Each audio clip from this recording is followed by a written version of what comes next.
آج اگر حکومت پوچھ لیتی ہے کہ یہ مال کہاں سے آیا، یہ بلیک منی ہے یا وائٹ منی، تو لوگوں کو جان کے لالے پڑ جاتے ہیں، اور پھر ساری رات جو ہے وہ ٹیبل پہ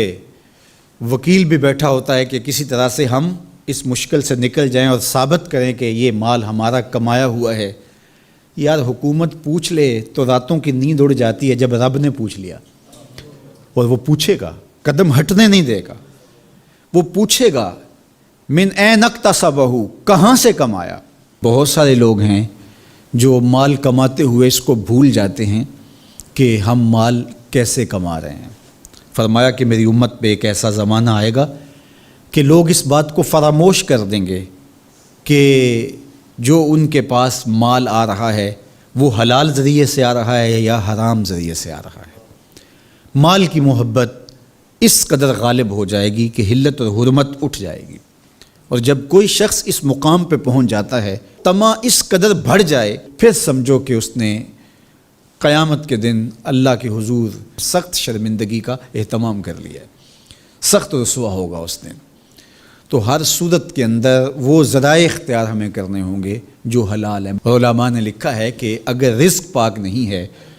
تو نیک لوگوں کی دعاؤں سے بھی حصہ نکال دیا جاتا ہے، یعنی ایک تو اس کی اپنی دعا قبول نہیں ہوگی، دوسرا نیک لوگ جو دعائیں مانگتے ہیں، اللہ پوری امت پہ رحم کر، پوری امت کی خیر فرما، تو اس شخص کا حصہ نیک صالحین لوگوں کی دعاؤں سے نکال دیا جاتا ہے۔ تو قیامت کے دن اللہ اپنے حضور سے بندوں کے قدم ہٹنے نہیں دے گا جب تک یہ سوال نہیں پوچھ لے گا کہ تم نے رزق کمایا کہاں سے۔ اور پھر دوسرا سوال ہوگا کہ وفیما انفقہ، اس کو خرچ کہاں کیا۔ عمومی طور پہ ہم اس پہ تو زور دے دیتے ہیں کہ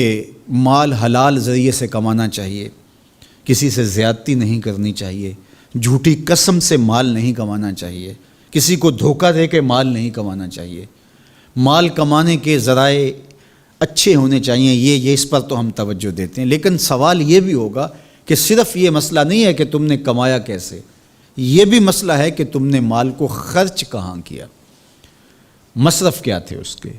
فضول خرچی میں، اسراف میں تو وہ مال حلال کی کمائی تم نے ضائع تو نہیں کر دی۔ ہمارے مالک نے تو ہمیں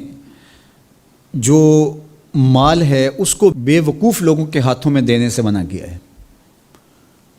بچے ہیں جو مال کے مصرف کو نہیں جانتے، اس طرح گھر کی وہ خواتین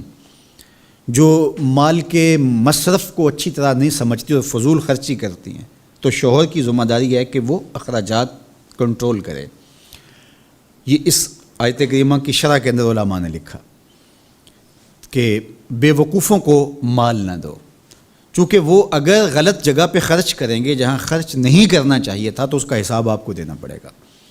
تو مال کو خود بھی ایسی جگہ پہ خرچ نہ کریں، اور مال کا امین ان کو نہ بنائیں جو ایسی جگہ پہ خرچ کریں جو اس کا مصرف نہیں ہے۔ تو جو مال فضول خرچی میں اڑا دے تو اس سے بھی پوچھا جائے گا، اور جو حرام میں لگائے، سراسر حرام میں لگائے، اس مال سے عیش و عشرت کرے، اس مال سے